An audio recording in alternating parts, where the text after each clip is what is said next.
আসসালামু আলাইকুম এভরিওয়ান। আজকে শেয়ার করব কলমি শাক ভাজির রেসিপি। আশা করছি আমার আজকে সহজ রেসিপিটা তোমাদের কাছে ভালো লাগবে। আমি এখানে প্রথমেই নিয়ে নিয়েছি 2 আটি কলমি শাক।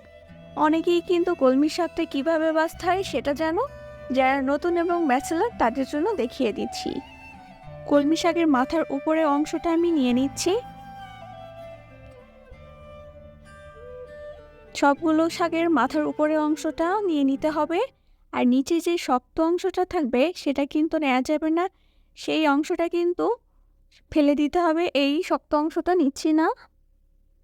একইভাবে কিন্তু সবগুলো শাকই আমরা মাথার অংশটা নিয়ে নিব। আর নিচে যদি কোনো কচি পাতা থাকে এরকম, এই পাতাগুলো এখন বেছে নিব। শাকের মধ্যে কোনো হলুদ পাতা বা পোকা খাওয়া পাতা কিন্তু সেগুলো কিন্তু নিব না, সেগুলো ফেলে দিতে হবে। আর এই শাকের মধ্যে কিন্তু অনেক বালি থাকে, সেহেতু কিন্তু তোমরা কয়েকবার পানি চেঞ্জ করে ভালো করে ধুয়ে নিবে, তারপরে কুচি করে নিবে। এই শাক কিন্তু ভালো করে ধুয়ে তারপরে কুচি করে নিতে হবে, তা না হলে পরে কিন্তু শাকের পুষ্টিগুণ অনেকটাই নষ্ট হয়ে যায়। এখন আমরা চুলাইতে একটা প্যান বসিয়ে দিয়েছি। এখানে দিয়ে দিয়েছি 4 টেবিল চামচ রেগুলার রান্নার তেল। তেলটা ভালো করে গরম হয়ে গেলে এর মধ্যে আমি দিয়ে দিব 2টা শুকনো মরিচ। শাক ভাজিতে কিন্তু শুকনো মরিচের ফ্লেভারটা অনেক সুন্দর আসে, তোমরা দিয়ে দেখতে পারো।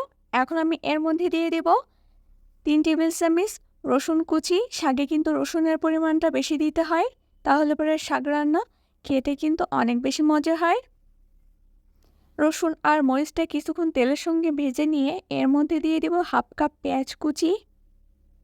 পেঁয়াজটা দিয়ে কিছুক্ষণ তেলের সঙ্গে ভেজে নিব। পেঁয়াজ, রসুন আর শুকনো মরিচ কিছুক্ষণ তেলের সঙ্গে ভেজে নিয়ে এর মধ্যে আমি দিয়ে দিব 6 থেকে 7টা কাঁচামরিচ কুচি। কাঁচামরিচটা তেলের সঙ্গে ভেজে নিলে শাকের টেস্টটা কিন্তু অনেক বেশি ভালো আসে। আর ঝালের পরিমাণটা তোমরা কেমন খেতে চাও তার উপর ডিপেন্ড করে বাড়িয়ে বা কমিয়ে নিতে পারো। শাক ভাজিতে ঝালটা একটু বেশি দিতে হয়। এখন আমি কুচি করে নেওয়া কলমি শাকটা দিয়ে দিচ্ছি। যতটা সম্ভব আমি কুচি করে নিয়েছি, দেখতেই পাচ্ছ। এখন আমি এর মধ্যে দিয়ে দেব স্বাদমতো লবণ। লবণের পরিমাণটা কিন্তু এ পর্যায়ে বুঝে অ্যাড করতে হবে, তা না হলে পরে কিন্তু শাকটা তেতো হয়ে যাবে। এখন পরিমাণে বেশি লাগলেও কিছুক্ষণ পরে দেখবা শাকটা একদমই কমে আসছে। সেজন্য কিন্তু প্রথমে তোমরা লবণের পরিমাণটা কিছুটা কম ইউজ করবে। এ পর্যায়ে কিন্তু দেখতেই পাচ্ছ আমার শাকটা একদমই কমে আসছে। চুলার জালটা কিন্তু হাইতে রাখতে হবে, কোনোভাবেই কিন্তু ঢাকনা বন্ধ করে চুলার জালটা কমিয়ে রান্না করা যাবে না, তাহলে পরে কিন্তু শাক থেকে পানি ছেড়ে আসবে, শাকের কালারটাও কিন্তু নষ্ট হয়ে যাবে। এখন কিন্তু চুলার জালটা হাইতে রেখে আমরা 7 থেকে 8 মিনিটের মতো শাকটা রান্না করে নিব।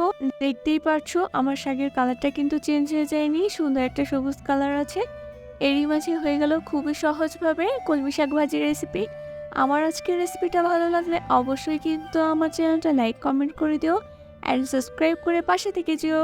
আল্লাহ হাফেজ।